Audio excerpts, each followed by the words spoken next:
Halo teman-teman, sekarang Yudeka lagi ada di Sitkom Connect 2025. Lagi ngapain ya? Ikutin keseruannya yuk!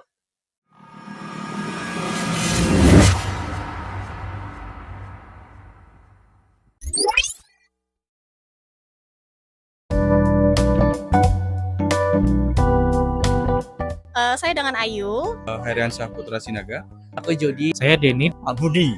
dari Head of Business Development dari perusahaan Zeta Grid Indonesia. Bekerja di Giza Lab. Sekarang fokus di Community Manager untuk produk lain namanya Community. Dari Mentor College. Dari Rumah Sakit Kebonjati. Saya IT Support. Dari Food Tianggi School of Business. Edukator. Yang paling sering pertama biasanya ChatGPT. Jadi cari semua informasi apapun biasanya aku menggunakan ChatGPT. Jadi udah jarang banget nih menggunakan Google Search. Terus yang kedua biasanya untuk notulen meeting atau minutes of meeting gitu. Itu banyak sih aplikasi AI yang bisa digunakan. Yang ketiga untuk generate foto atau video. Nah ini untuk tim konten atau tim desain itu juga bisa menggunakan AI.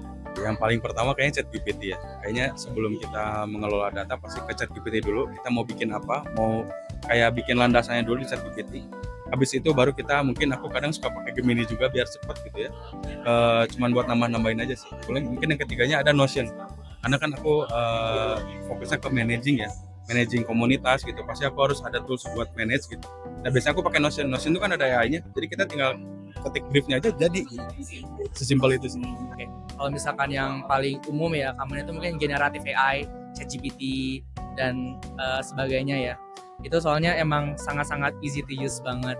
Terus yang kedua, mungkin kalau yang sekarang sering dipakai buat nyari referensi, itu tuh yang buat gambar ya, image generatifnya.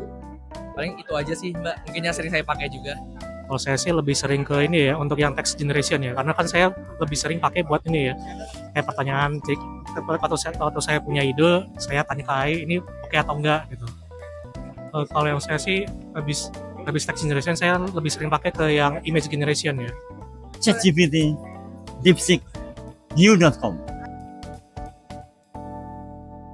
Sebenarnya kalau melihat situasi yang sekarang, industrinya kan pasti lebih besar di teknologi. Jadi harapannya dari teman-teman SMK harus lebih agile lagi dan juga harus mengikuti perkembangan teknologi yang berkembang. Contohnya salah satu dengan AI. Jadi teman-teman yang ada di SMK juga harus bekerja menggunakan teknologi yang ada, kerja cerdas, kerja pintar. Oh bisa banget dong. SMK itu walaupun kata orang lulusannya masih baru jenjang SMK nih, tapi karena kita ada kaknya, kejuruannya, jadi kita juga punya skill yang kita jual gitu daripada jurusan lain gitu. Nah kebetulan saya juga pertama kali lulus sekolah saya kerja di GITS ya, di GITS sebagai desainer.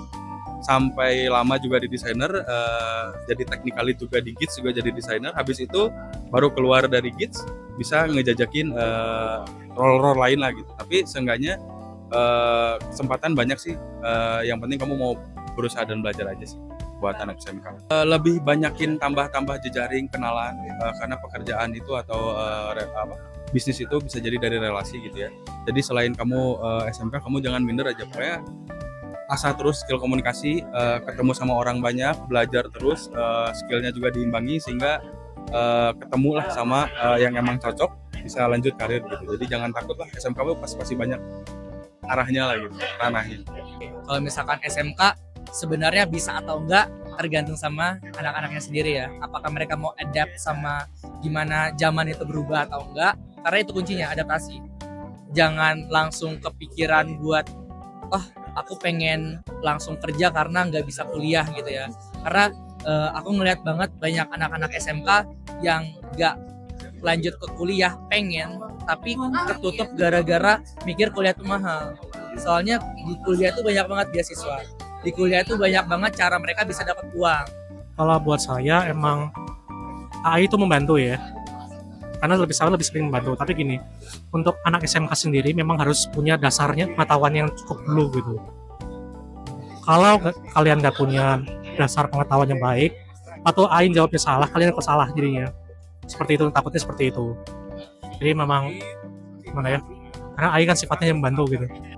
Kalau buat saya sih belajar lebih baik dan punya pengalaman lebih. Harusnya bisa Apalagi harus beradaptasi, kan perkembangan cepat sekali. Nah, harus bisa ikut berkarya, ya tidak hanya pengguna, ikut berkarya, memberi kontribusi untuk nusa dan bangsa.